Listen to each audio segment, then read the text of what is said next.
a matter of housekeeping, if everyone could just stay on mute whilst the presenters are speaking, just so we can hear them loud and clear, that'd be great. And if you've got any questions throughout the session, feel free to either use the chat box or the raise hand tool, and we'll do our best to answer them throughout. But if not, we have got a designated Q&A session at the end, so feel free to save your questions for them, whichever you prefer. So I'll just hand back to Nick now, who's going to give you a bit of an update on everything that's been going on with the association so far. Thanks, Sophie.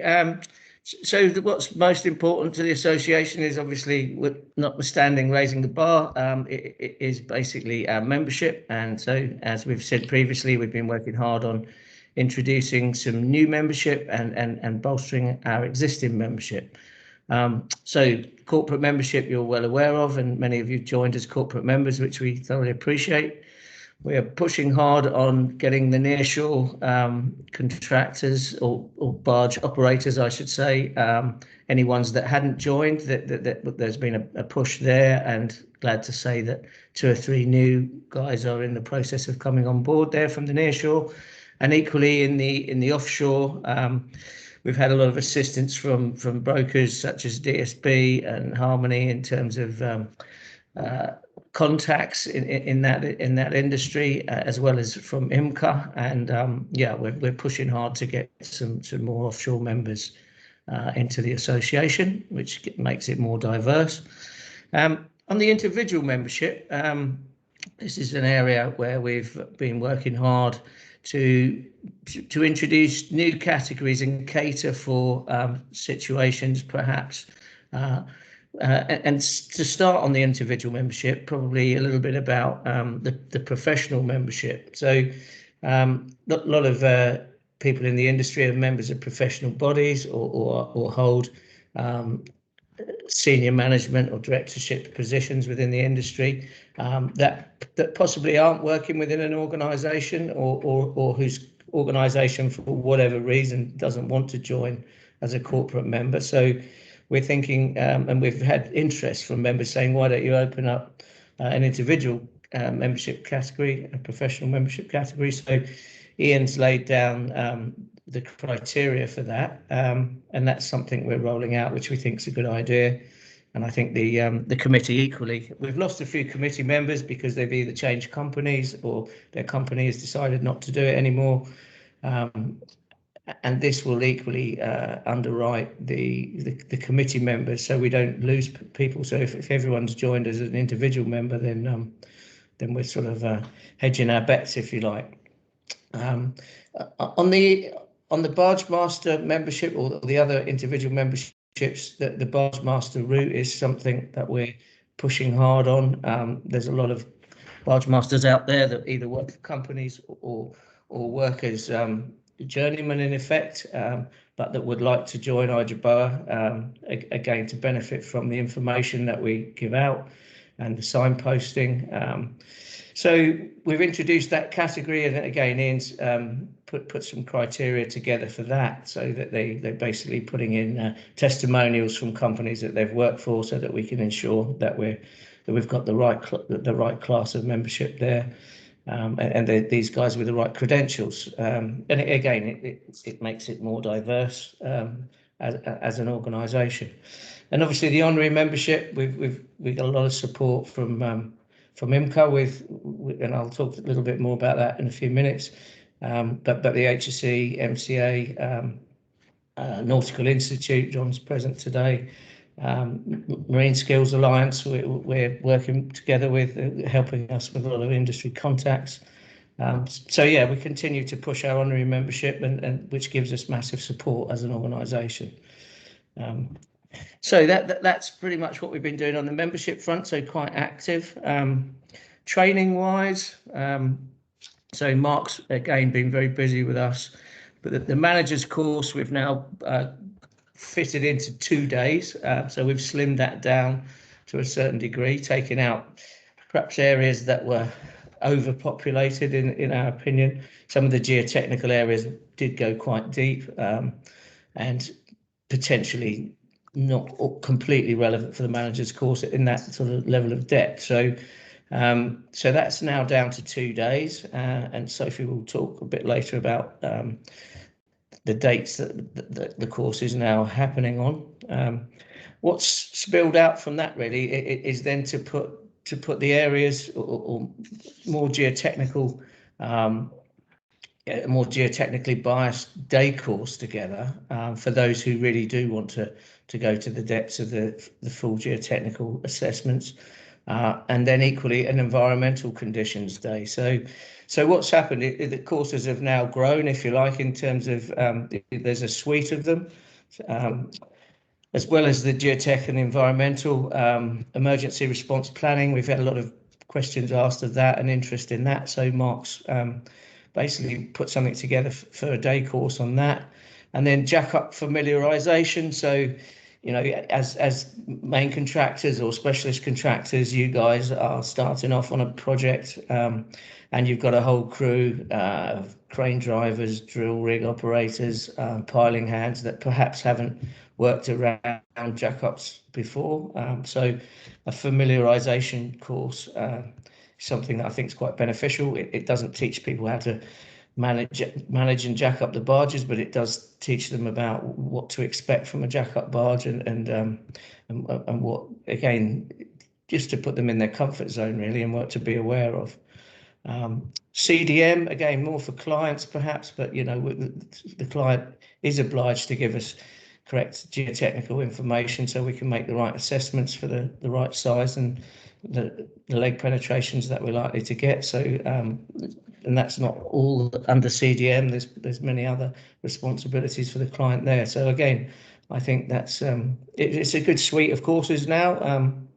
It'd be lovely to do these in person, and as I said, September we will be doing the manager's course, and then from there onwards we'll be asking for interest in the other courses. So yeah, so quite busy on both of those. The Blue Book, I'll hand over to Sophie. The Blue Book online as an app, and please give us an update on that, Sophie. Yeah, so we've continued to develop the. Oh, I'm getting a bit of feedback. I'll carry on. Yeah, so we've developed our Blue Book platform. So I've just put some screenshots in here just to show the update so far. So this is it screenshotted from a laptop, but obviously it will be available by phone, Android, tablets, all things like that as well. But one of the main things that we've focused on recently is creating a competency framework for the trainee barge masters and for someone new to the industry. So that top left picture shows sort of a snippet of those, but it's basically, yeah, very comprehensive, gives sort of strict guidelines and an overview of different milestones for the trainee barge masters to meet, so they can actually go into that platform and tick them off and get them signed off by a mentor and someone within their company, just to give the platform a bit more gravitas and give those trainees a bit more guidance on their journey into becoming a barge master. So we think that will be a really helpful tool. And then the other screenshots just show a bit more of the platform as well. So the sea service record is a function where they can log on, choose the barge they're working on, put in the dates that they're working on a project until, and then just add as much information as they want really to show a record of their experience. And then the bottom picture is just showing a progress review of the whole platform. So we've continued to develop that, and at the moment we're working through it with our executive committee members and their barge masters, giving it a bit of a trial, and then hoping to push it out to the industry in the coming months. So yeah, there's an update on the Blue Book, and I'll hand back to Nick just to talk through an update with IMCA.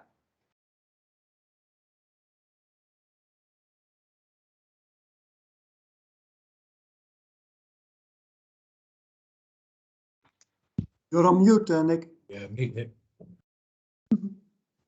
Thank you, Peter. Thank you. First obvious mistake of the session. Sorry about that, chaps. Yeah, so been pushing a relationship with IMCA. We've had a lot of assistance from Andy Goldsmith and Mark Ford. So very much feel that we're pushing on an open door with this. they've asked us to, well, basically we're keen to promote and produce good practice guidelines as they do in the offshore side. So we've used the same sort of format that they use and same terms of reference.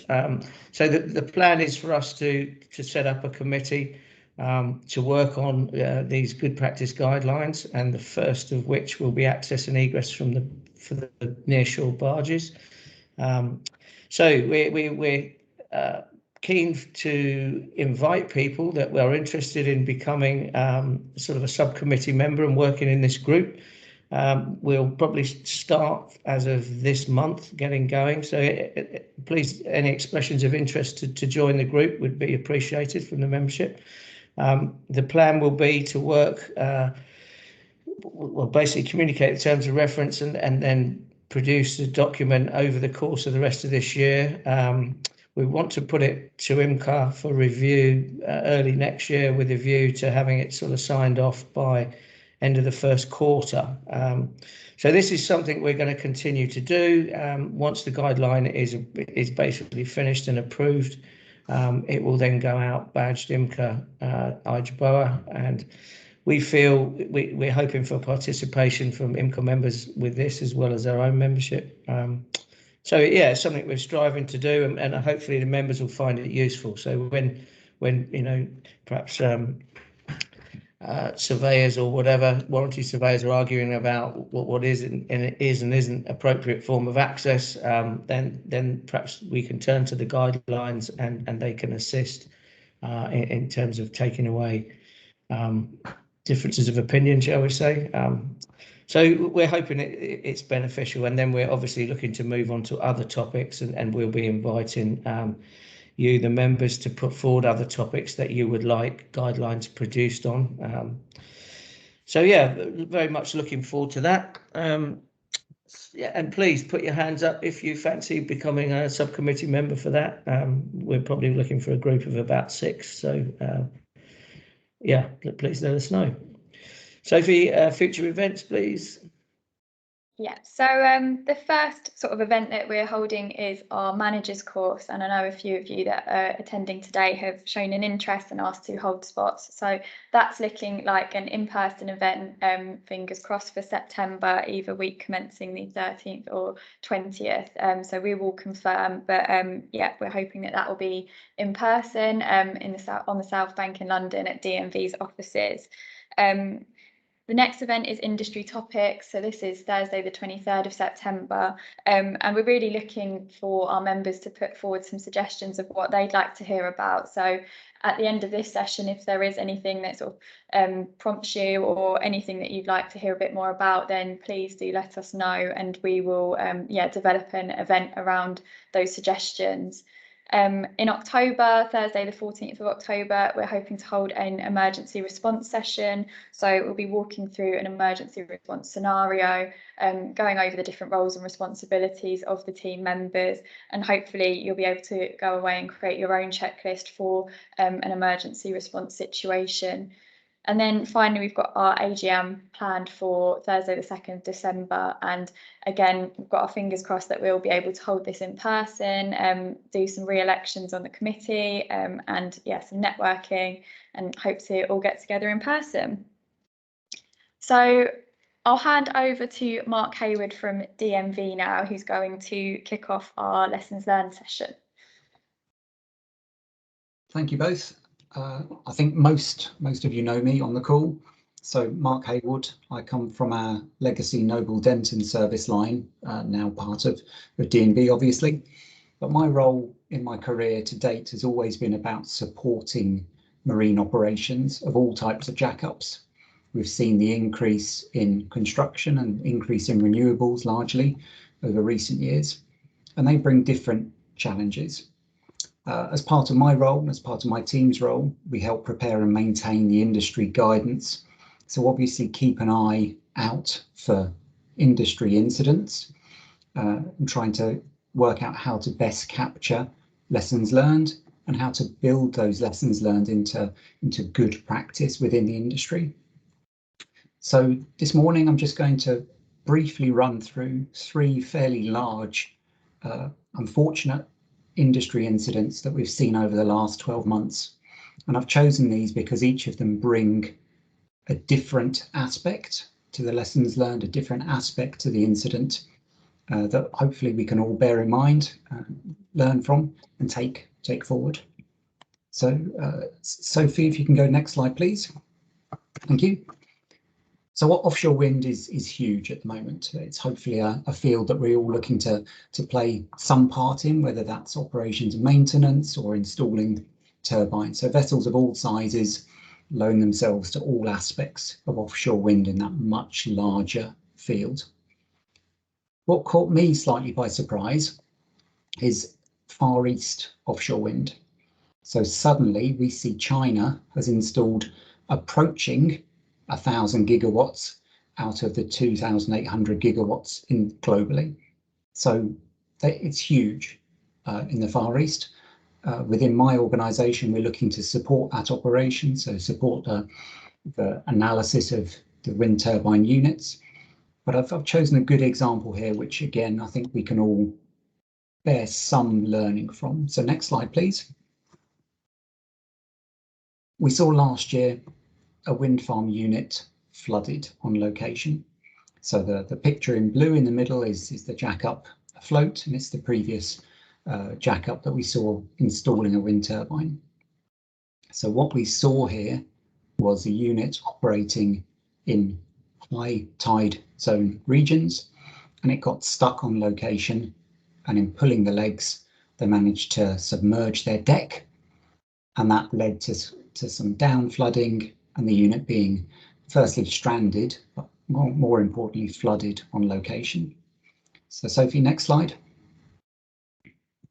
So amongst all the incidents I've put links to, you can easily search these up. A few of them have got equivalent YouTube videos that go with them. I wasn't sure about the latency of the network, so I've just taken screenshots. But initial findings and lessons learned on this one. So we weren't involved. This is only hearsay from the published articles. The unit was pulling their legs at a low tide and had a failure of the hydraulic leg lifting system. So regardless of whatever type of jacking system you've got, there was a failure. That found the unit stuck at a low draft condition in a rising tide. And I've highlighted some key aspects here. Bad practice in this scenario, watertight doors were not closed.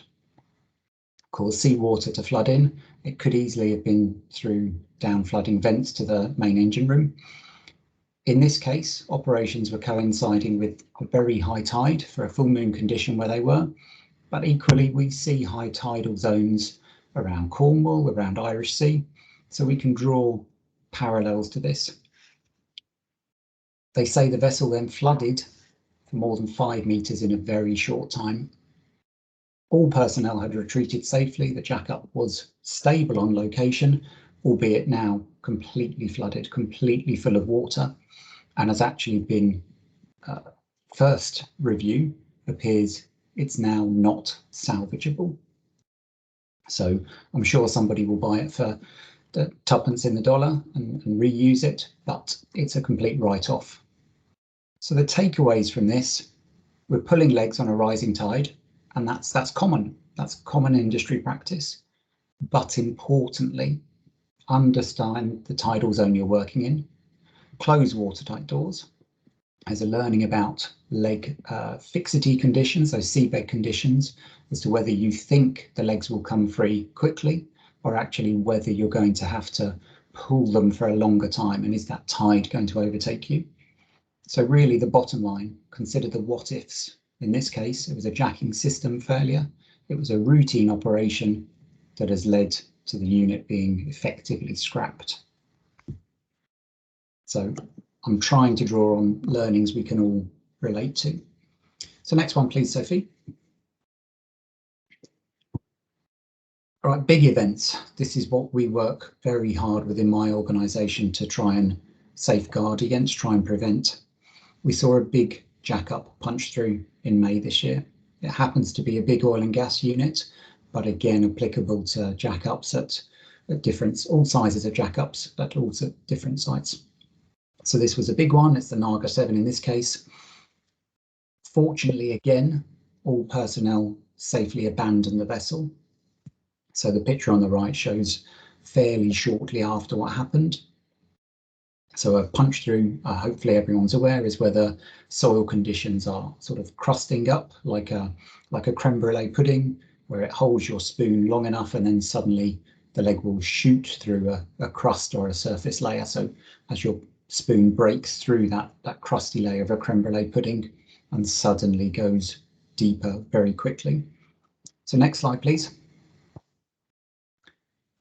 What's actually happened in this case, fortunately, everybody got off. And again, that was hugely reassuring. Their evacuation procedures worked, and there's all sorts of video footage of people abandoning ship safely, carefully. Their practices worked. But again, they've had to, this case was a complete loss. The vessel has completely fallen over sideways underwater. It is now completely submerged, and the Malaysian owners abandoning the unit. So the takeaways here, again, installation on, let's call, difficult soil conditions, those layered soil conditions, is not unusual. This is industry practice. Our units and vessels have to work wherever they're contracted to work, and we try and make them work. So the takeaways: understand your soils. So site investigation data. In this case, the site was flagged up to be a punch-through risk site. It was just more severe than people had initially appreciated. The procedures to follow at this sort of site is to preload or pre-drive cautiously. So when we say that, we mean keep the hull in the water, keep some buoyancy effects to counteract that initial loss of leg reaction, or that leg punching through the crust. And again, consider the what ifs. So the unit's punch through capability. Are you actually going to break a leg if you see that punch through? Try and do it in calm weather conditions, which is what they had done, that allowed for a much longer weather window to do so, and prepare prior to this. So evacuation drills, muster points, it worked well in this case. There was no loss of life. It ended up just being a loss of an asset. So next one, please, Sophie.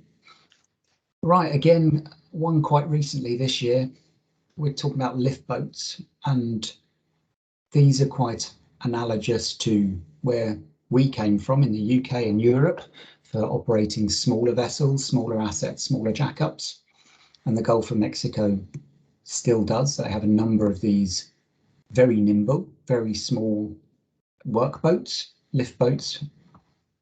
They're relatively low cost. As the picture on the left-hand side suggests, they have a very low freeboard. They are very small assets with sometimes very long, very large legs. So they're quick, they're self-propelled, they can move around locations very quickly. They generally try and avoid any storm weather, and they actually have very little analysis or backup to them prior before they go on location. So we see them, they're low cost, they're typically used for small operations and maintenance, small lifts.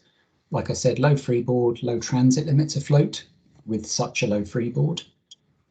Very low storm limits, elevated, so they are more aligned to work in the Gulf of Mexico, where it is more benign for longer periods. We couldn't operate them out in the middle of the North Sea because our normal sea state conditions are just too harsh for them. What I've put in the bottom right, we've actually seen numerous incidents over the recent years of lift boat punch throughs. In this case, we're not talking about that, but I'm flagging that up. It relates to the previous incident, happens to be often low preload, or in some cases no preload. They go on site, jack up out of the water, do their crane lift, and then go back to port.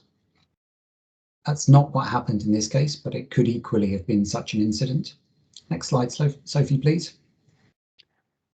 This is the vessel in question we're talking about on the left-hand side. It's the Seacore Power. that's how it ended up on the right-hand side. 6 people were rescued, 6 bodies have been recovered, and 7 people are still missing, presumed dead. So the worst possible outcome from my perspective for any routine jack-up move. So next slide, Sophie, please. What happened? Well, the Seacor Power was in port, so this is near Mississippi in Gulf of Mexico. She was in port, happens to be Port Fourchon, and she sailed out of port. What they hadn't planned for or prepared for was she actually sailed into prevailing bad weather. So the official report says when the vessel left port, left its safe haven at 1:30, there was no indication that winds in excess of 80 miles an hour were in the region. So within 2.5 hours, the vessel had gone from calm sailing conditions, well within its vessel limits, to being caught out in a storm. So next slide, please. Okay, so the vessel, this is the same area. I've used Venture Sky in this instance for the historic weather search, which shows pockets. Those red areas are a heat map, so pockets of very high wind speed moving across this region. So the vessel left port in what turned out to be deteriorating weather. It had its legs fully elevated, so in that initial 2 schematics, legs fully elevated, attempted to turn into the wind for a better or a more stable condition and begin lowering legs, and simply blew over. Quite simply was blown over in the water and capsized before they could do anything to stabilize the unit. So very unfortunate. Takeaways here, question really whether they had a reliable forecast and whether the decision making to leave port at that time was a sound decision, was a right decision. Look at the transit limits very carefully. If they were forecast 2 to 3 meter seas, that's already right at the vessel limit, even before we start thinking about wind speed as well, with such a large sail area of legs above our hull. Think about the transit limits and the time taken. So where was the vessel going to? How long might that take? And whether it would have been right to bring in some contingency, because wherever it was going to, they would have to allow time to then install and get up clear of the water. And then quite an important one in this instance, and I think one we can all draw on, is really consider whether our manning levels are appropriate for that vessel move. So we don't know where the vessel was going, I haven't looked it up, but suddenly for such a small vessel to have nearly 20 people on board, that seems like quite a large crew if the weather conditions were marginal. So try and think about those things, try and question your operations as you're planning them. So these are the 3 big incidents, the unfortunate large industry incidents that we try and learn from. On the next slide, Sophie, please. General reminder, and this is what we promote within our company, but actually it's the IJUBOA life-saving rules. These are good planning for all of our staff, all of our people, about your lower level incidents, risk assessments, things like slip, trips and falls. So I've included these in the presentation, which are our day-to-day rules. They should be well adopted across the industry, but take every opportunity just to push these forward, to drive them forward, and really remind people about permits, about training as well. I think that's me done, Sophie. Thank you very much for that, Mark. That was great. Any questions from anybody?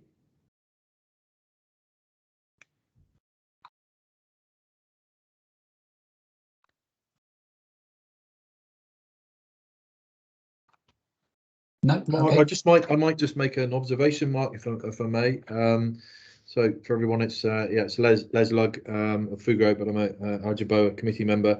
I think what Mark's talked about there, and particularly in terms of the takeaways, it'd be fair to say, Mark, that most of those takeaways that we've got can be covered. It's covered in some areas in the manager's course that you give. So you do look at those elements of good practice, the leg penetration, the geotech. So maybe you might just want to cover some of those areas again, because it's good to just highlight that the fact that we're thinking about the course content, and it's real. That's what can happen if you don't cover those elements.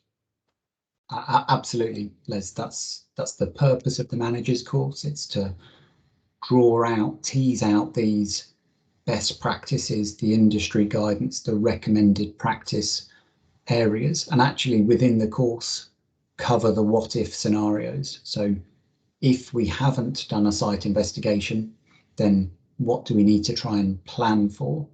It's almost the Boy Scout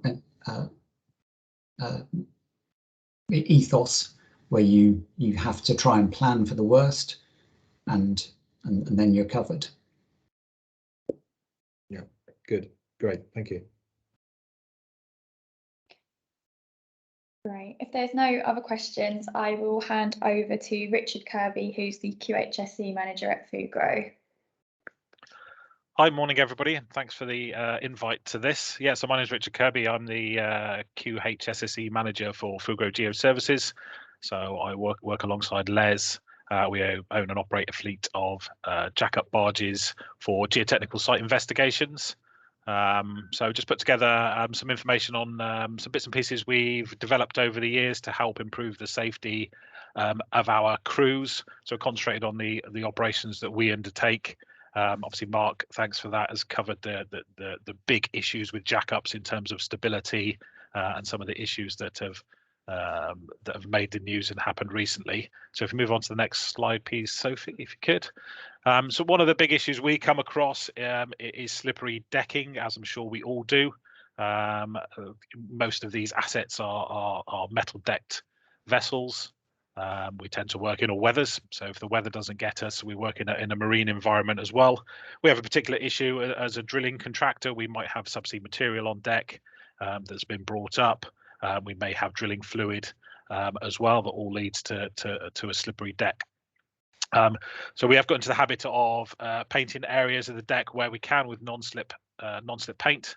But as with all control measures, it does need to be maintained, so it will wear over time. So the photograph you can see on the screen there was from a Hinckley project that we undertook last year, after that area had been refreshed as it had worn during the start of the project. It's also used as well to demarc areas if we want to mark an area out as a restricted access zone, or where we want to keep non-essential personnel out of there. It kind of acts as that barrier as well as being able to identify an area. But it absolutely reduces the risk of slips and trips, particularly for us when the guys are handling drilling pipes in wet conditions, or I say when we've got drilling fluid or seabed material may potentially be present. We've also used it as well to identify and mark out areas where we transfer via man basket, so landing areas for the man basket, for equipment transfers as well. But rather than just painting it with sort of normal paint, to use the non-slip material has proved beneficial, and the guys have really bought into it as well. And they noticed the difference. And in this particular instance, I was on board at the time, and it was me that took the photograph. It was done off their own back. It wasn't something that I needed to prompt the guys to do. So it's something that's relatively straightforward and can be done pretty quickly. So move on to the next one, please. One of our big challenges with jackups, aside from making sure that they are stable, is the installation and removal of the legs.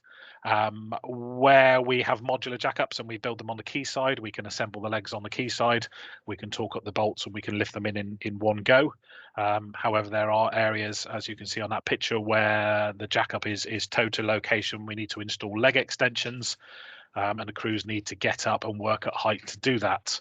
One of the things that we have come up with is the quick release hook that allows the crane to connect to the lifting accessories that are kept on top of the leg, and from that is a long rope that the crew then on deck can operate the safety catch to allow the crane to hook onto the lifting accessories and lift the leg without a need to work at height, without the need for man baskets, etc. The lifting apparatus can also be disconnected using the same method, so we completely eliminated the need to work at height.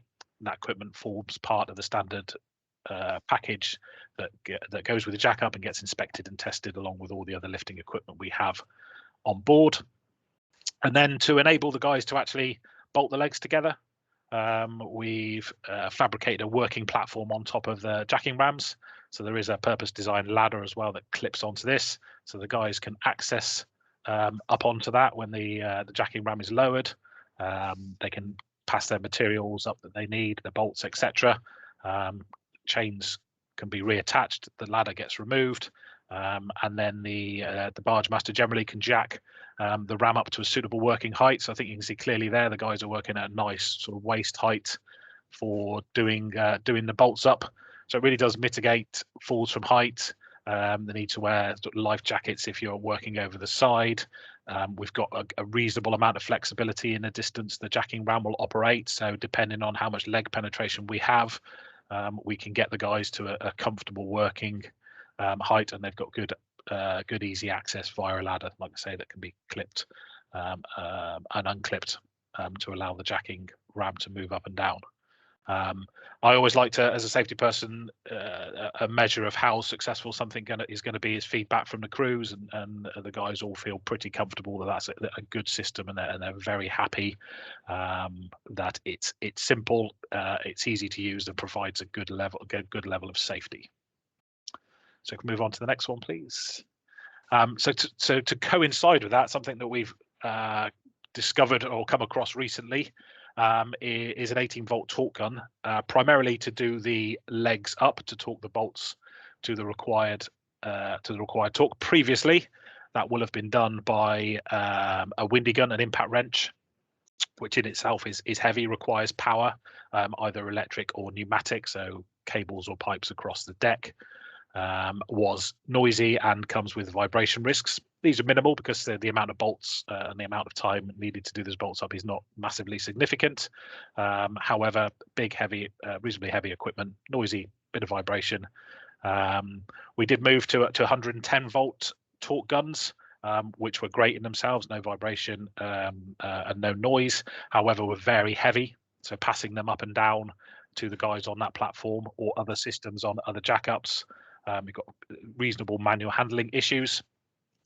We've come across its 18-volt equivalent, and again, it's one of those that unanimously everybody I've spoken to that has used that said it's fantastic. It's the best thing, one of the best things we've come up with in recent years, or found in recent years, to improve not only how easy it is for them to do their job, but to reduce or eliminate significant risks. So the photograph on the right there is actually it being used to torque up some bolts on drill casing rather than a jack up leg, but the principle is the same, and that will be a standard bit of kit now that we issue to the crews as and when it's hired in, as needed. But yeah, very, very positive feedback, and absolutely no noise, no vibration, and does what we need it to do. So move on to the next one, please. So this was something that came about a couple of years ago, just as I sort of joined the business, really. Our Aaron 250, and obviously others have a similar jack up. The bolts, the legs are joined together with internal bolts. So ultimately, people have to get down inside the leg to the bottom of the top section to connect the bolts together. Traditionally, that will have been done by man riding baskets, with the need to climb in and out of baskets at the top of the legs. So significant working at height risks, and there are processes to do that, and procedures. You know, as a safety person, your all the guidance is there is not to climb out of baskets at height. That is one of the principal things to do. So it's a bit of a conundrum, and again, particularly speaking to crews, it's one of those activities where people may not necessarily be 100% comfortable with it because it's risky. So this was something that was designed in collaboration with our colleagues at Red 7 Marine. It's a man riding basket. It's a large man riding basket that can be lifted up with a suitable crane. It's placed on top of the leg and it goes over the leg, and it will stay up there on its own, but it remains attached to the crane. It's got the platform, the edge of the platform there that you can see at the side. Both sides fold down, so you can load materials on quickly and easily without having to lift over handrails. It's got lifting points above the center, which has got a hatch. So once it's over the top of the leg, the hatch can be opened. Fall arrest equipment, etc. There's numerous points up there can be attached. So the guys can clip on with a rescue inertia reel and descend into the leg. It also allows us to attach either 110 volt or manually operated winches up there, so the guys can climb down. We can then lower the tools that they need, said torque wrenches, for example. I actually went up in it in Ireland a couple of years ago, and speaking to the crews that were operating it, again, another significant improvement over previous methodologies that were adopted. The only bit that was hard about that, I was acting as a top man and I had to winch the materials up and down, and we had a manual winch, and you have to turn the handle about 100 times for it to move a foot. So a 110 volt winch is a much better option from my point of view for that. But really, really good bit of kit. It allows the top man to stay at the top. Top man's safe. They're in the man basket. They can provide the materials up and down. They can act as a point of communication to the barge and the crane operator. And you've got somebody up there to facilitate rescue, monitor the guys, and everything else. So really, really big improvement. And again, it's one of those developments that have happened over the last few years where the crews say this is fantastic. You know, as a safety person, I'll take that all day.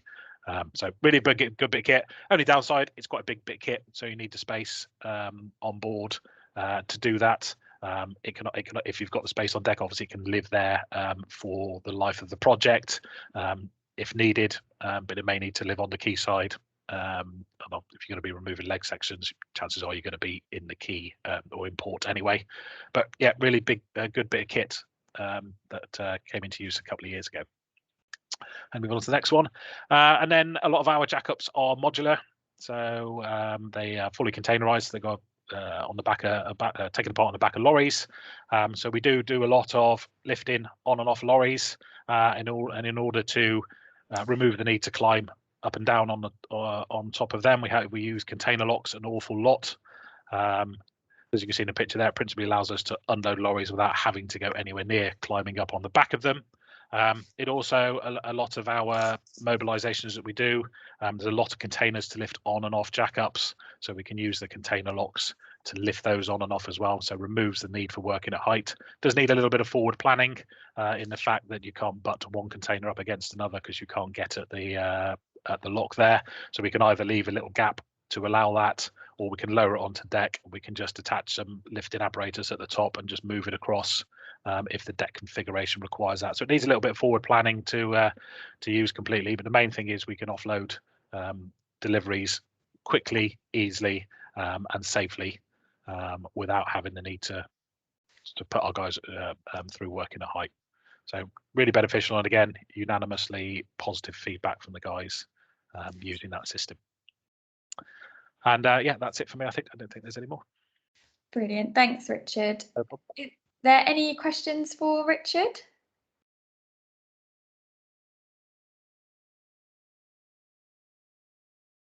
Okay. I'll hand over now to Peter Wispley from Combifloat. So he's operations manager at Combifloat. Yes, good morning to you all. Thanks, Sophie. As you said, manager operations for Combifloat. Combifloat owns a fleet of modular jackups ranging from 80-ton payload for our C5s, 400-ton payload for our C7s, and 1,000-ton payload for our C9 jackups. For this session, we did a reflection on lessons learned and experiences we had over the last year, which I wanted to share with you some of. If you go to the next sheet, then the first one is about proper preparation for adverse weather. already touched on also by Mark. It seems a bit of an open door, but it's not. We had a client, an unexperienced client, to which we sold a C7 platform in Lithuania. We did a proper training with an experienced jacking engineer for operation. So they operated the platform, and at the end of the year, during Christmas break, they wanted to put the platform, or they have put the platform on standby.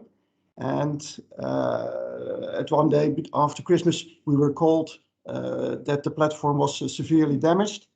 And what it appeared to be is that they have put the platform in standby in a floating mode with the legs lowered to the seabed, because they thought it was on the quay side, as you can see on the right-hand side photo. It seemed very calm at that moment, but they lowered the legs because they thought it was a bit more stable. Well, it's basically the worst you can do, as jackup operators will know, because it will start dancing in the storm, and the bottom of the legs will hit the seabed and get severely damaged. And indeed, even one of the legs got broken on the joint. Jacking house was severely damaged. Luckily, no personnel. Another the takeaways I would say is, as you can see on the left-hand side, is another platform during the cyclone that hit India. This platform is in Bangladesh, which got a tip of the cyclone there.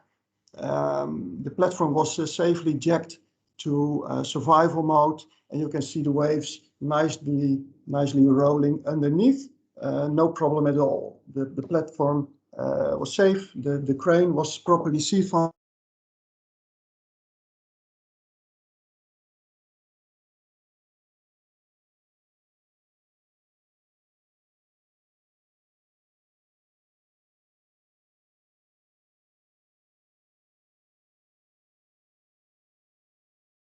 Jack up and down, but also on standby procedures. The earlier mentioned manager course, I would think, could also add value to that for inexperienced clients.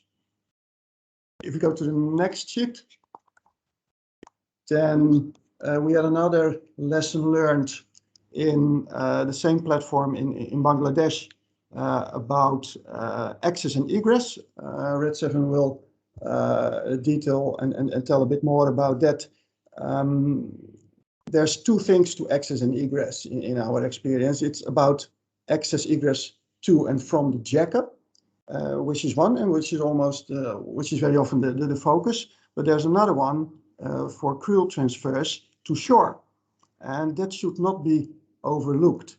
In this case, and Combifloat is used to work in remote areas a lot, where provisions for mooring and mooring of boats and jackups are not available. In this case, the jackup was in a remote area at the beach side, where the crew transfer needed to be done from the beach, basically on a crew boat to the jackup.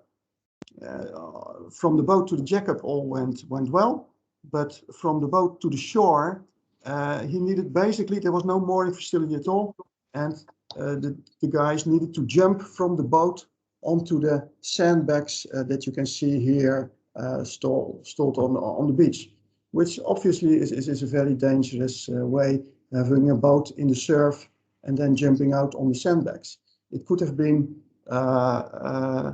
avoided by a simple mooring pontoon. It doesn't need to be very fancy, but just the crew boat moored on a pontoon would have solved this issue. So indeed, oh yeah, I just got another message. It would be good for clients, as I said, to take a course, to take the IJUBOA course, and to educate clients and jacking engineers on stop work if there is no proper access egress facility. The third sheet about positioning SAPS platforms on inclined rocky seabed. We had quite a number actually of projects where the jackups needed to be positioned on an inclined seabed, which is risky in itself by having the sliding risk. Added to that, you could also have, we had several projects where the seabed was filled with rocks and boulders. And in the worst case, you can have a combination of both, which is actually a project where we are on to now in Norway, where we have a C7 on an inclined seabed where it is rocky and with boulders. The photo you see is Glenmellan in Scotland, where we had our C7, where you can see the difference in height on the left-hand spuds and the right-hand spuds, which is reflecting the inclination of the seabed there, which is considerable. The Glenmellan had the advantage that we had considerable penetration, so that helped in taking the horizontal loads and avoiding sliding. But for sure, a proper sliding assessment is required. To do that, seabed conditions need to be known in detail. Horizontal loads on the platform need to be addressed, for example, wind, but also raked piling should not be forgotten. Piling under an angle can add considerable horizontal force and sliding risk. So takeaways for that for the jackups on inclined rocky seabed, do proper seabed investigation. If needed, have divers checking the seabed and reposition the platform, if possible at all, to stable ground. Prepare the seabed. We have informed our client in Norway that probably you need to do excavation to provide stable ground for the spud legs and have diving inspections to it to guarantee stable positioning. And for inclined seabeds, last but not least, a very experienced jacking engineer is a requirement. We can go to the next sheet. Also a subject touched on already by Mark, preloading. What I want to stress here is preloading has various momentum. There is the preloading after positioning with fully equipped platform going from one position to the other. That is obviously a requirement for safe operation. What should not be overlooked is preloading before loading equipment on deck. When we have an empty platform, preloading possibilities are limited because there's no weight on deck yet.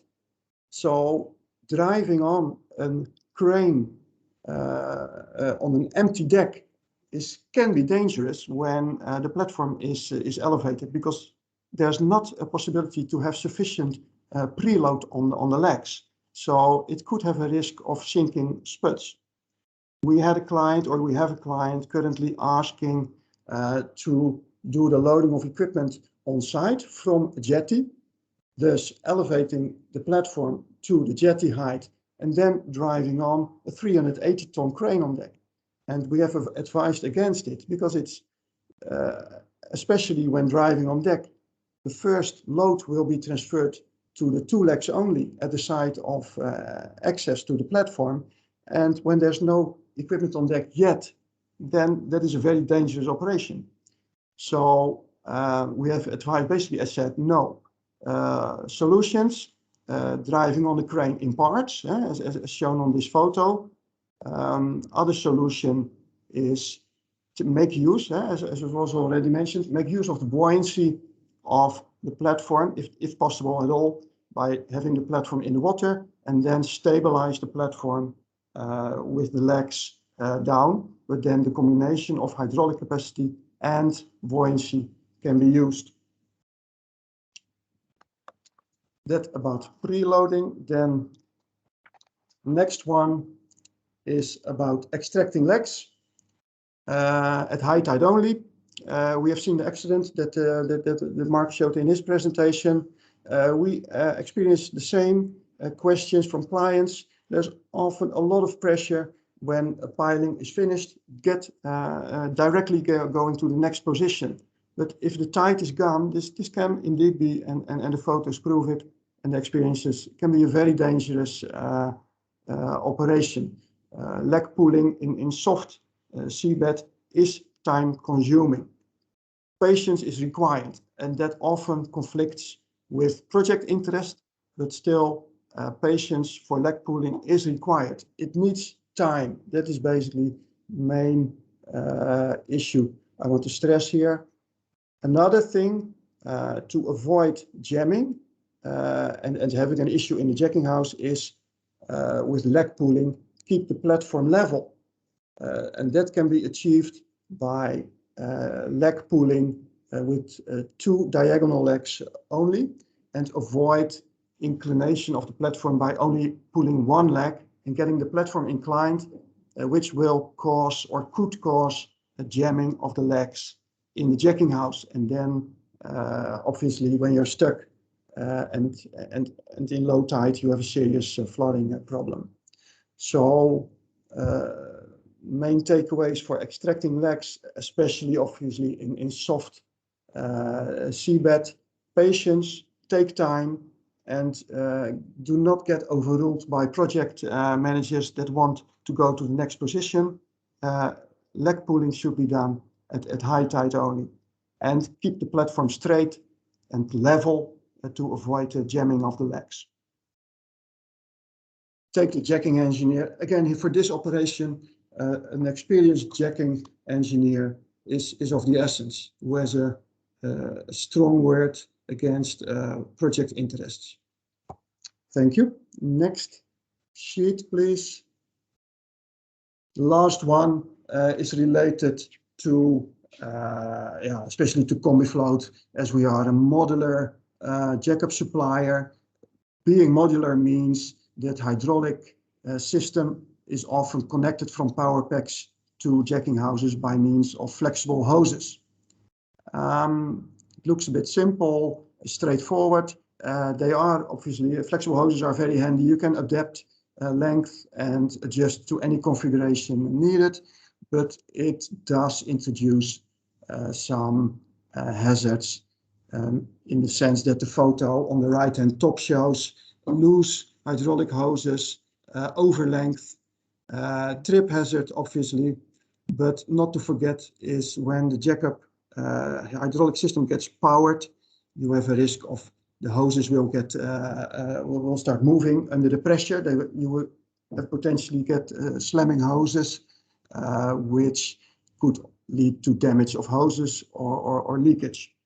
Simple solution, obviously proper housekeeping, which is a straightforward one, but should not be underestimated, and use hose or cable ducting as is nicely shown on the photo below, with proper protection of your cables by suitable ducting, which is also still flexible, but a lot more protection is provided in this way. And that works quite well, actually. These were the takeaways I wanted to share with you. Thanks for your attention. Thanks, Peter. Are there any questions?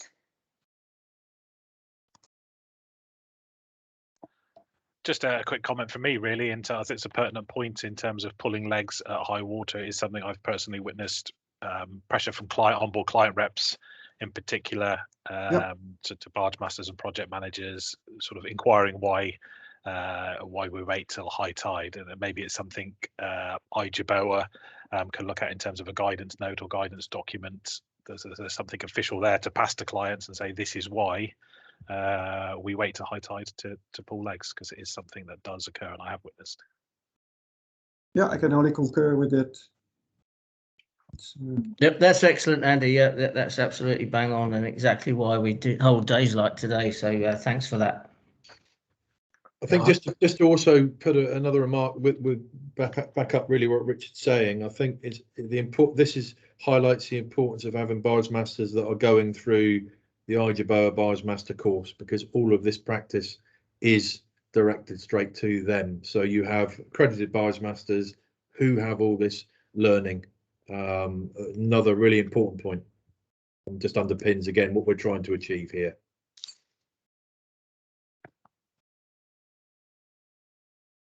Brilliant, thank you. So now we'll hand over to Head of QHSE and Business Improvement at Red 7 Marine. So Mark Smith, I'll hand over to you now. Thank you, Sophie. Good afternoon, everyone. Those who don't know me, as Sophie just said, I'm the Head of QHSE Business Improvement for Red 7 Marine, and the next few slides I'm going to go through our own sort of development, but also share what we class as good practice and innovation with regards to access and egress methods to and from the jack-up barge.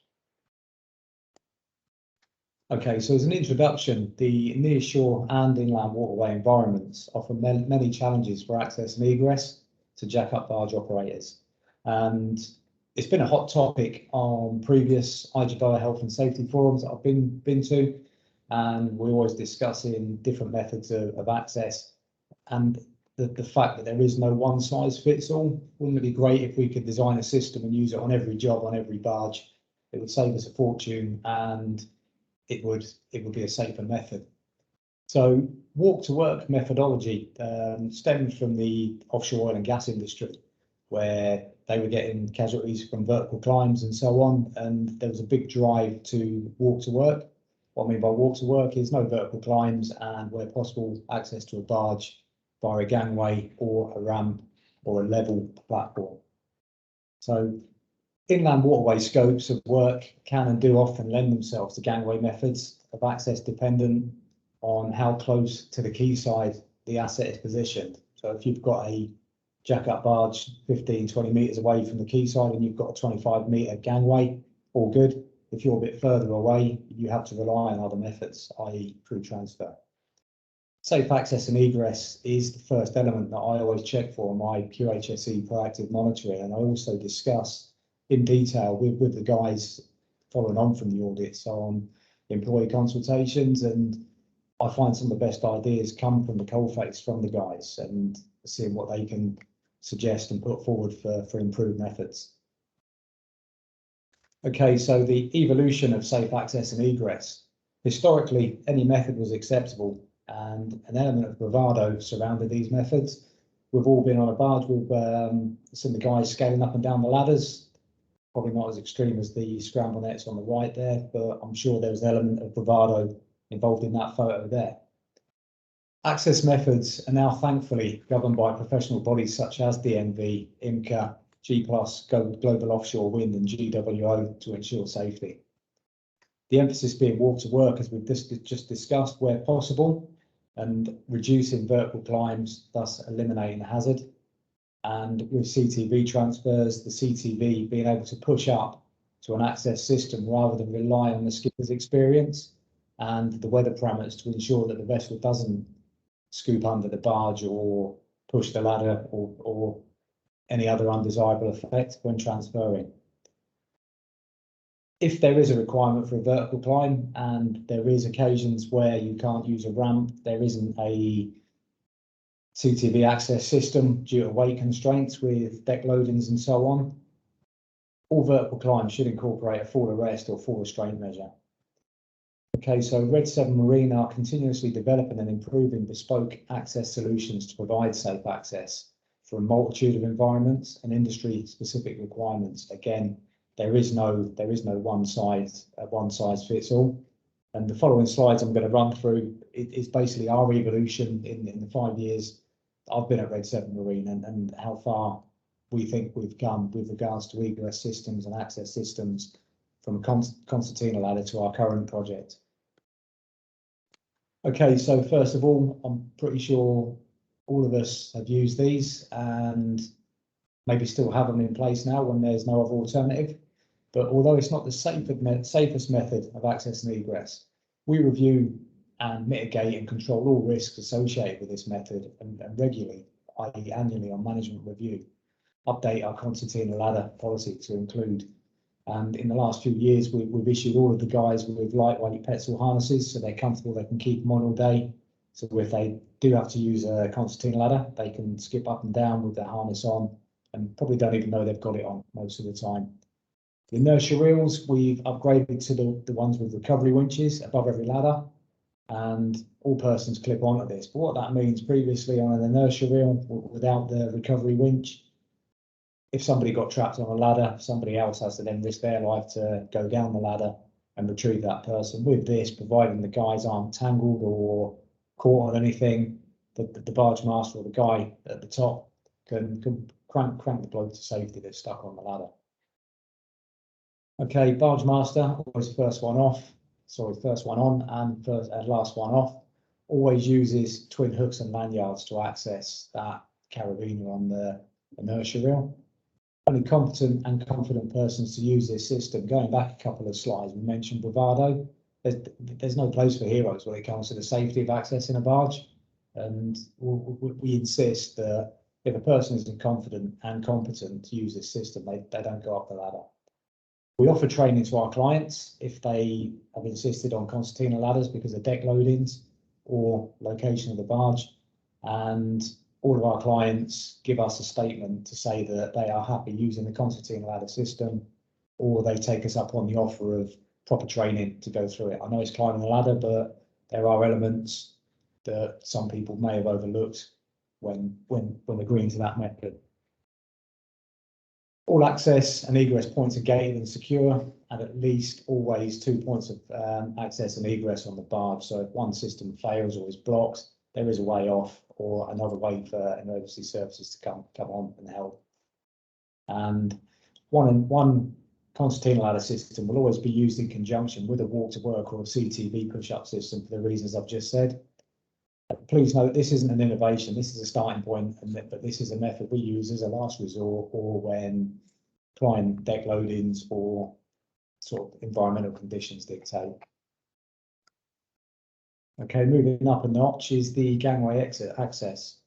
The easiest and safest method of access on the deck of the barge is walking to work. So what you can see there from two pictures from recent projects, both barges have gangway access, but they are in very different locations, in different environments. You've got handrails on both systems there, and they allow for 3 points of contact. I remember back in days when I used to work offshore oil and gas, that the emphasis was on 3 points of contact. If you've got an access method that doesn't allow 3 points of contact at one time, it can't be used. Okay, so in the bottom photo is St Tuggles. So this is a near shore location on Bear Grylls Island. And what you can't see in the picture is the rocky outcrop that the guys all stood on. But that is still a walk to work system with the gangway you see there. That's our 11-metre gangway. And the guys can literally walk from shore onto the rocks and climb across the gangway, hence the term walk to work. And Boston in the top photo was an inland waterway scope of works, very similar access system. This one was erected by a scaffolder and as such was signed off, tagged, safety inspected. But again, both barges are close enough to land or quayside to allow this method.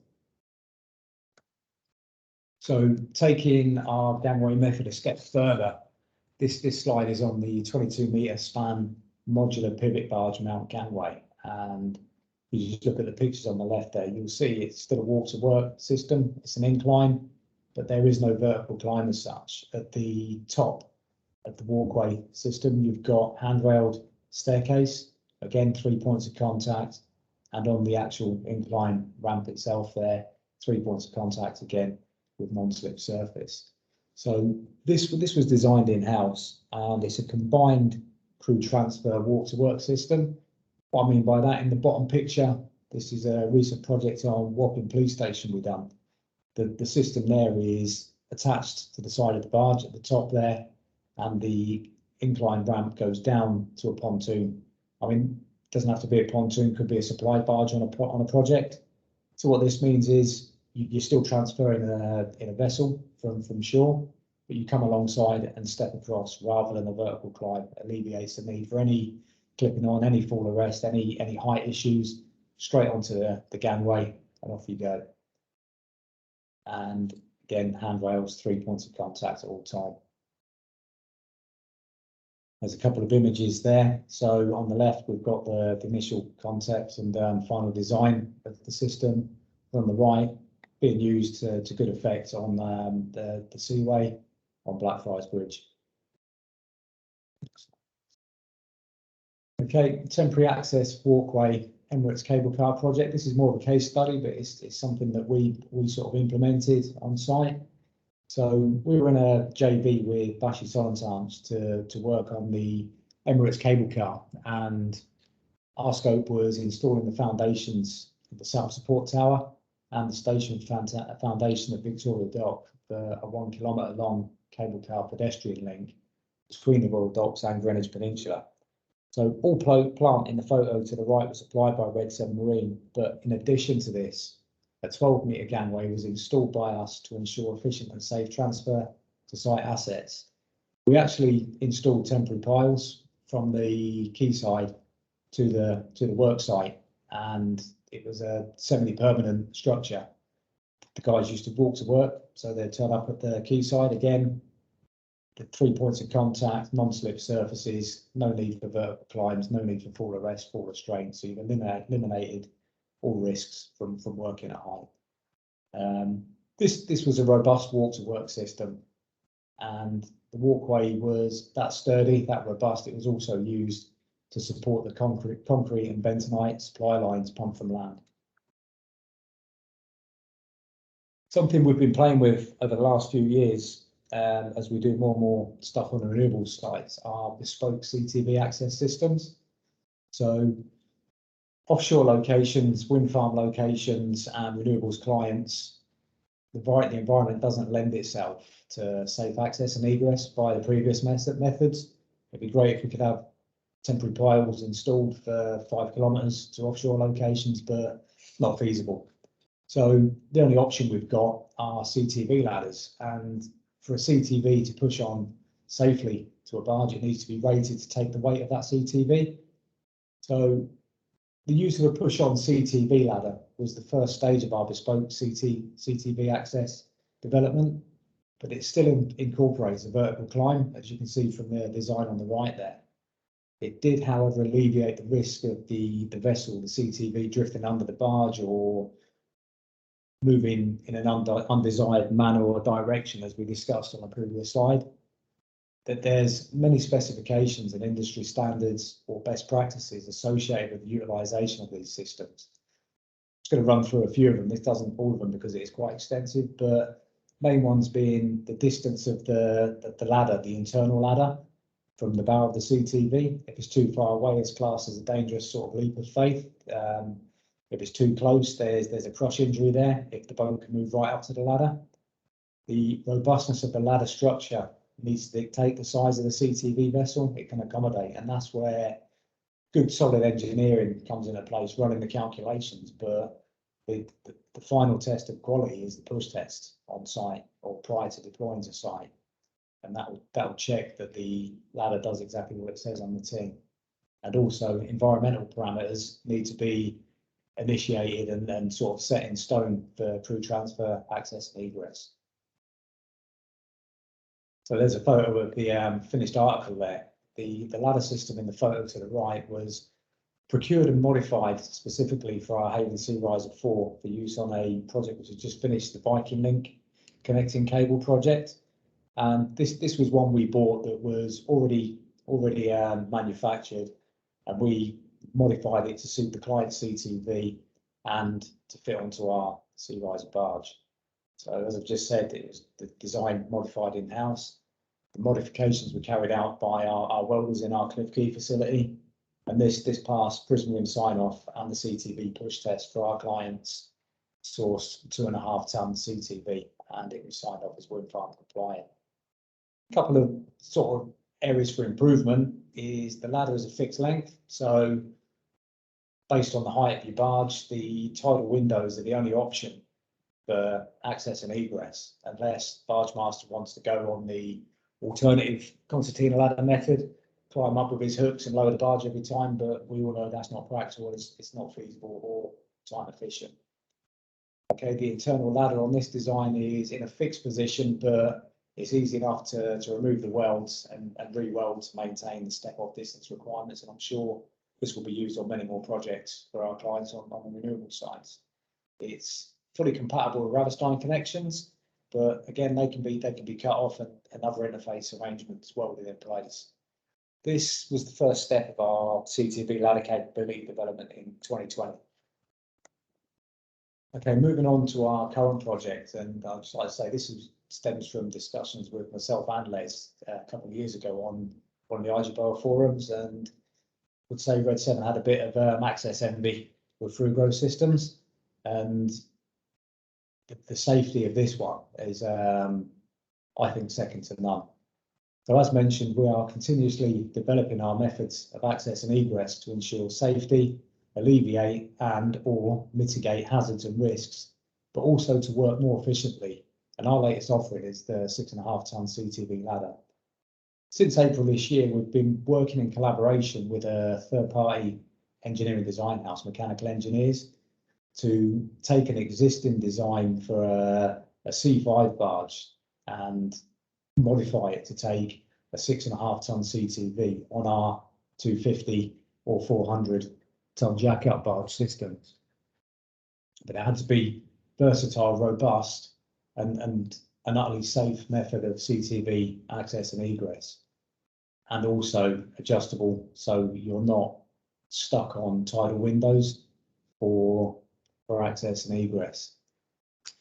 In addition, we wanted to make a system that was adjustable in height, which I've covered, and it has higher weather and environmental parameters for crew transfer.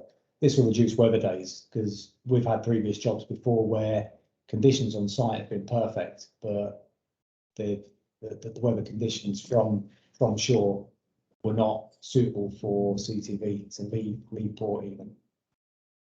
The design and fabrication of the system is complete and is ready for a forthcoming project on the Dogger Bank wind farm in July this year. So you see a couple of images there. This was a couple of weeks ago in our shop, being fabricated by our guys. Key features with this are it's hydraulically operated. When I say hydraulically operated, adjustable up and down with a hydraulic winch, and the locking mechanism in the holes you can see on that top structure, that top photo there, the holes in the main structure, they're operated hydraulically. The gangway is pivoted from the ladder structure to access platform, so as the ladder is winched up or down, the ramp itself, the gangway, which is a waterwork system, you can't see it in the photos, but there is handrails, you can see the holes from there, and the paint finish, which you'll see shortly, is non-slip, so we're still maintaining that 3 points of contact, non-slip surface, waterwork. The minimum vertical climb on this would be a couple of meters, but we would still be clipping the guys on until they can access the ramp and waterwork. And the adjustable central ladder system, rather than cutting off welds, it's a bolt on, bolt off. There's 5 different settings that can be quickly adjusted to maintain the safe step off distance. And again, this was fabricated in-house by our guys.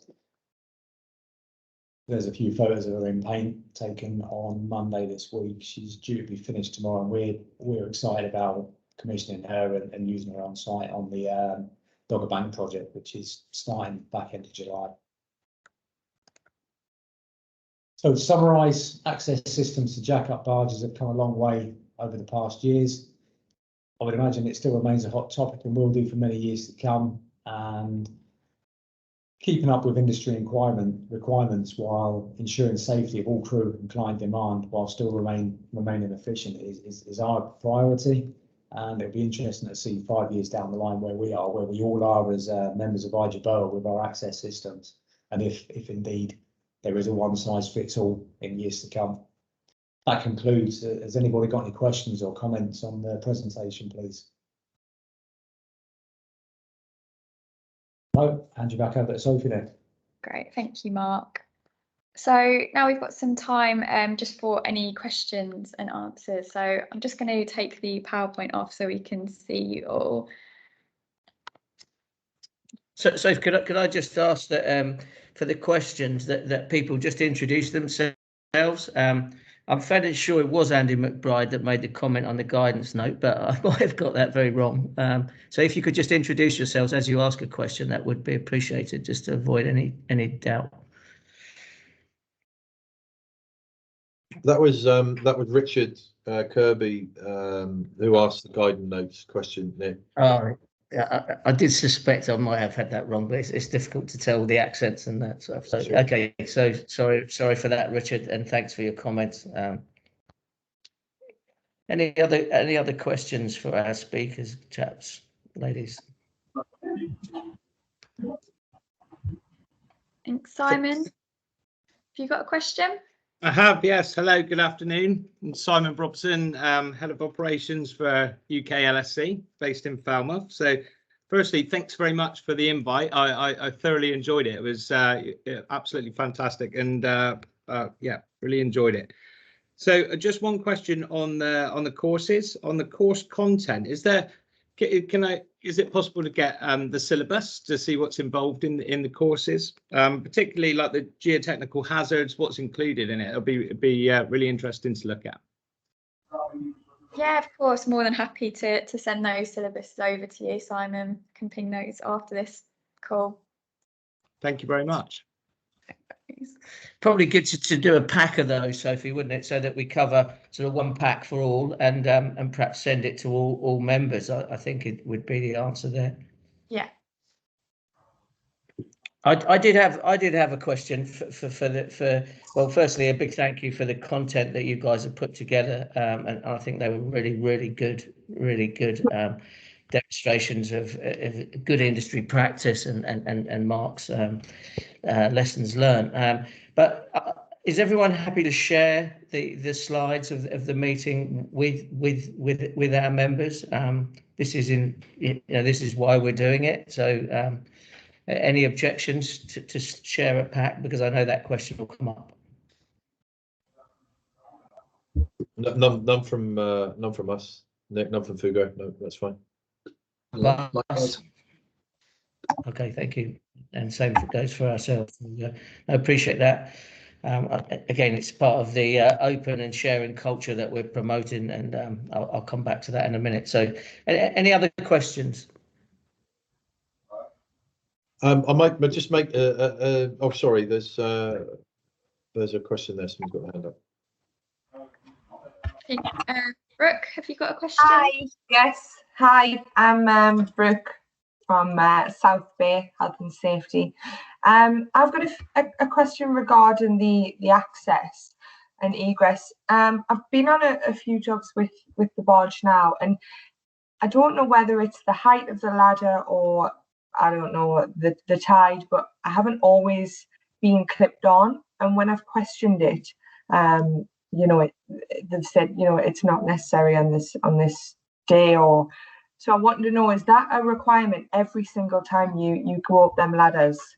If that's from one the of safety our board? let me answer this one. Hi, Brooke. Mark Smith. I believe we spoke on one of the last jobs you had anyway. Yes. If any of our guys certainly are saying you don't need to clip on, I'd like to know about it, please. It's right. For access on our barges every time, everyone needs to have a harness and be clipped on to the inertia reel. Right. Okay. Okay. Yeah. Great. I like I say, I didn't know whether they were basing it on, you know, how much ladder you needed to climb up, or whether there was a certain. I just didn't know, so I wanted to clear that up. Okay. Thanks. Great. Thank you. Brooke, in the past, we would discuss with our clients at the start of the jobs, but before the innovation really came in, we would put people into 3 different categories: barge masters and drillers and general crew that are very used to working the barges, and therefore they're highly experienced. Second group of people was those that were fit and able but not experienced, and they're very much, we suggested some ladder training perhaps. And then the third group was those who were unfortunately not able to climb the ladder for whatever health reasons or whatever reason, and then we would advise not in that situation. So I think it's a question of a really good induction, and part of the induction at the start of the project, and great question to raise, and great question to keep an eye on. So yeah, good question. Thanks for that. Yeah, I think I will definitely be getting involved in the courses as well. I think it's an area that we're using a lot of at the moment, so I think it's definitely going to be beneficial for me to find out a bit more of the courses that are coming up as well, if you don't mind. Thanks. Thanks, Brooke. And Martin, I think you have a question. Is that me? Oh, Glenn, sorry, Glenn. Okay. Nick, your last complicated ladder come lift type thing. Yep. I was just wondering, what regulations does that fall under? Because once you start lifting people, don't you get into this like a lift, and there's a lot of regulations that cover that? Is it falling outside those, or? I don't think we actually lift people from it. I think what Mark is saying is that basically the ladder is able to be adjusted in height, but you basically step onto it, and then there's a short vertical climb before you get onto the walkway section. But we're not actually lifting. Doesn't come under the lifting regs. Wire off. That's correct. So basically, as Nick's just alluded to there, that the ladder system is movable and adjustable, but nobody will be on that. It won't be suspending anybody while it's being mechanically operated, and that is purely for setting it up on each position prior to any crew transfer. Okay, right. It looks really nice. Question. Just for fear that you wouldn't want any mad CTV drivers anywhere close to it. We'll give them we'll let you Right. know how we get on with it, Glenn. Yeah. Thank you. Thanks. And Richard? Yeah, it's a great discussion, and one we have frequently amongst ourselves and with our clients as well, is vertical climbing. And it's great to see there's going to be a forum set up, particularly for access and egress for nearshore operations, because it is one of our sort of biggest headaches and the biggest risks we face. But something that would be good to come out of that is what we define a vertical climb as. I'm going to hazard a guess it's somewhere between 3 meters and 3 inches. The point at which you begin a vertical climb, and we've had clients that consider 3 inches a vertical climb, and others that are happy sort of for 3 meters. So it would be good, really, for this forum in particular, to define within our industry what we mean by a vertical climb. Absolutely, Richard, and perhaps again through IMCA and our offshore friends, we can sort of seek some guidance, because they must face the same issues, mustn't they? So I'm hoping again that there's some alignment between the two guidance notes, and that's why we want IMCA involved. So yeah, good point. Thanks, Richard. And Les? Yeah, so and just following on from exactly that point, I think the working group as well to look at training, because we are also seeing different opinions with different clients on the type of training that's required to access jackups, and differing standards of training across maybe one site from the same client. So that's, I think we'll pull that into the mix, and I think also we'll take it to committee level as well to look at what the different training standards are, because there's confusion and conflicting elements there as well. So again, basically just bolstering up what Richard's saying, we must look at training and what's needed and what's required as well, and IJUBOA advise that. Yeah, very good point, Les, and completely agree. We will.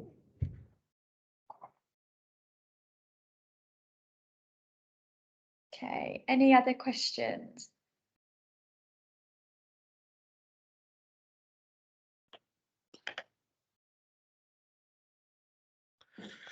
Okay, well, if there's no other questions, then probably falls to me to again thank you for attending. Very keen. We've seen some great innovation here, and most of all, an open culture and a sharing culture. I think you know, we've all got to learn, and we've all got to be prepared to share with raising the bar and moving things forward. So I don't see any problem. We're very open within our business and quite happy to. We don't use all these items of plant all the time, and more than happy to share and perhaps hire out, and perhaps other companies are, so that we don't all have to reinvent the wheel ourselves, but through a sharing and open culture, we can help each other, because it's all in the name of safety at the end of the day. So keen to promote that. Yeah, thanks again to the speakers. I thought they were really, really good. Thanks for the exec committee, Les, Bas, Benny, Sophie, for attending and giving up the time and the good work that the committee members are putting forward. We are looking to vote more people onto the committee, so that's going to be in December. So please think about putting CVs forward for committee member places. We've probably got 3 spare at the moment. And so we will let's get CVs in and let's get them circulated, and then we can do some voting in December. Yeah, so I think that, again, for me, we're going the right way in the industry. We're working together to improve and raise the bar. So let's continue to do that, and please spread the word with your clients for joining IJUBOA, because I think it can help us all by working together mutually. Yeah, thanks very much. We look forward to getting some feedback and at our next event, which will be in September, Sophie. Yeah, 23rd of September. Perfect. So great. Thanks for your time and appreciate that. Have a great day, guys. Yeah, great. Thank you very much. Thanks, Thank you. Sophie. Thanks, everybody. Thank you all. Thanks. Cheers. Thank you. Bye-bye.